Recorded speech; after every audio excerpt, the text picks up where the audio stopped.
In news, gaming news, that is not at all really surprising at all. We just got the revelation that what we knew was going to happen is happening. The least surprising news story, I think, of the year so far. MindsEye developer Build a Rocket Boy has begun the layoff process amid disastrous launch, sources within the studio say. The studio is roughly 300 people, and the estimated cuts are over 100. So it's expected they're going to cut at least a third of the studio. Literal decimation. I mean, they're literally just going scorched earth on it. I again, like, it kind of sucks. Can't say I'm that surprised because, like, they spent many millions of dollars on this. And I mean, there's no way they made, there's no way they made or sold more than like 10, 20,000 copies. I mean, there's just no way, right? Like this thing did not make any money at all. You know, back when we talked about Suicide Squad Kill the Justice League, that one was kind of interesting because the estimated sales were actually half decent for like a normal game that's not, you know, freakishly expensive to put together, that didn't cost $200 million. But like, if you looked at the estimated sales, shout out to the 77 players still playing. If you looked at the estimated, where is it? Yeah, like these numbers, they're never that right. But if you average between these and you're like, okay, let's say they sold 500,000 copies on Steam. A lot of those were like on sale, sure. But if we say like 300,000 of them were at the full price and then some others, you know, trailed off, and we go like 300,000 copies, they charged $70 for that, dude. Like they made tens of millions. That's just on Steam. They made tens of millions on Suicide Squad and still lost $200 million. That's how bad it was, you know, how much they spent on it over what they should have. But at least, you know, they took in several tens of millions of dollars. I don't think that MindsEye was even close to that. I don't see it.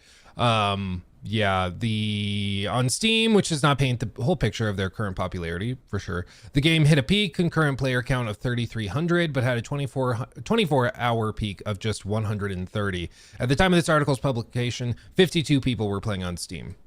It's not great. Is Bond in trouble because of this?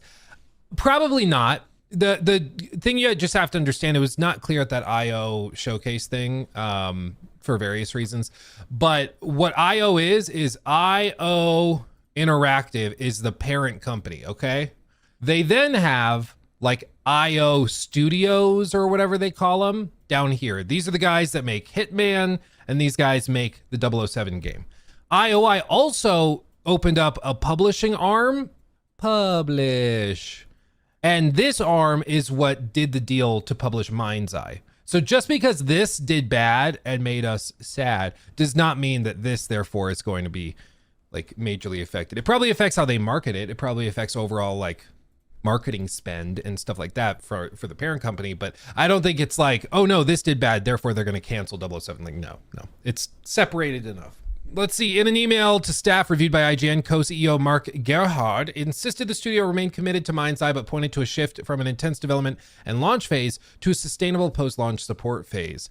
Gerhard had hit headlines ahead of the launch because he suggested that there was a concerted effort by some to trash the game in the studio, even suggesting that some of us were being paid by the likes of like Rockstar and stuff, which is pretty freaking hilarious when you think about it. But all told, I mean, again, we're can't be that surprised. Meanwhile, a studio with 30 French guys that just eat baguettes and smoke all day developed a masterpiece of a game, which already has raised exponentially more money with a fraction of the cost. I love the downfall of AAA games. That's funny. And then, of course, some random dude is like, oh, well, actually, I don't like it. Internet discourse. Ladies and gents. But anyway, yeah, Build a Rocket Boy is seeing major cuts, and this is just what's expected to be the first wave where they get rid of the first chunk of people, and then they probably do some reevaluation, figure out if they can save it, if there's anything they can do. I personally don't see it. Maybe there is a solution out there, and you know, they finished the everywhere platform, and in 5 years we're like, hey, it's Fortnite 2, basically. I wouldn't expect that, but that's allegedly what they're shooting for. Okay, so it's again, one of the least surprising news stories I've seen in a while, but nonetheless, that is where we're at.